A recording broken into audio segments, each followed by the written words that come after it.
আজ আমি চলে যাব মাটির নিচে। অনেক মাটির নিচে, অনেক 100 ফিট মাটির নিচে। সত্যি কি মাটির নিচে যাওয়া সম্ভব? Hello everyone, welcome back to my daily blog. আজকে আমি আর একটা ব্লগ নিয়ে চলে এসেছি আপনাদের সামনে। অনেক দিন পরে আমি বাইরে যাচ্ছি আমার ছেলেকে নিয়ে। ছেলের কাজের জন্যই আর কি যাওয়া। তো যাই হোক, যে কথাটা বলেছিলাম, তো আজ আমি যাব হচ্ছে মাটির নিচে, মাটির অনেক গভীরে। মাটির নিচে যাওয়া সম্ভব। মানুষ যখন মারা যায় তখন কিন্তু মাটির নিচে তাকে দাফন করা হয়, কবরস্থানে রাখা হয়। তো আমরা চিন্তা করতে পারি কবরস্থানের মাপ হচ্ছে 3.5 হাত। 3.5 হাত মাটির নিচে আমরা মারা গেলে যাব, কিন্তু বেঁচে থাকতেই আমি আজকে যাব 100 ফিট মাটির নিচে, যেখানে আছে সব রকমের ব্যবস্থা, যেখানে দোকানপাট আছে, মার্কেট আছে, খাওয়া দাওয়ার ব্যবস্থা আছে, সব কিছু।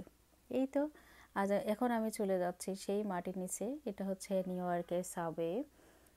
তো এইটা হচ্ছে এত সুন্দর একটা জায়গা, মাশাল্লাহ। আল্লাহ যে দুনিয়াতে মানুষের মাথায় এত ব্রেন দিয়েছে, আর এগুলো করা হয়েছে অনেক অনেক 100-200 বছরের আগের এই কাজগুলো। আর এখনও দেখেন মনে হচ্ছে যে 2 দিন আগে এই কাজগুলো করা হয়েছে। এত ক্লিন এবং এত পরিষ্কার, এত সুন্দর সব কিছুর সিস্টেম। তো যাই হোক, আমি আজকে ট্রেনে যাচ্ছি, ট্রেনের সাবওয়ে।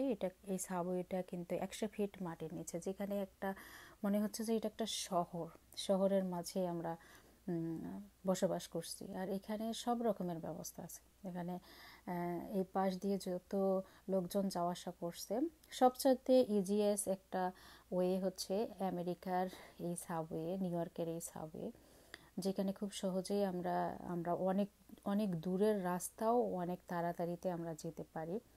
কাজের ক্ষেত্রে বা জবের ক্ষেত্রে এই জিনিসটা কিন্তু অনেক ভালো আমাদের জন্য। আমি প্রায় একটা সময় এভরিডে, লাইক 5 দিনেই আমি এই ট্রেনে জার্নি করেছি। আর সবচাইতে যেটা বড় কথা হচ্ছে বলবো, যে এই ট্রেনটা কিন্তু একটা সময় গিয়ে সাগরের মাঝখান দিয়েও যাবে। তো চিন্তা করা যায়, যখন আমি মাঝে মাঝে চিন্তা করতাম যে আমি 100 ফিট মাটির নিচে আছি এবং একটা সাগরের মাঝখান দিয়ে আমার এই ট্রেনটা যাচ্ছে, সেটা কেমন লাগবে। তো এই যাই হোক, আমেরিকার অনেক অনেক অনেক বেশি এক্সপিরিয়েন্স আমার, লাইক 15 বছরের এক্সপিরিয়েন্স ট্রেনের জার্নিতে। সারাদিন ট্রেনের মধ্যে কিন্তু অনেক সময় আমরা ঘুমিয়েও পড়তাম, এত বেশি কাজের চাপ ছিল। এই যে দেখেন, এদেশের মানুষ কিন্তু কুকুর পোষে, আর কুকুরের কি যে যত্ন, কুকুরের পায়ে জুতাও পরিয়েছে। তারপরে ট্রেন থেকে নেমে গেলাম। ট্রেন থেকে নামার পরে আমরা এখন উপরে উঠব। এখান থেকে আবার উপরে উঠতে হবে।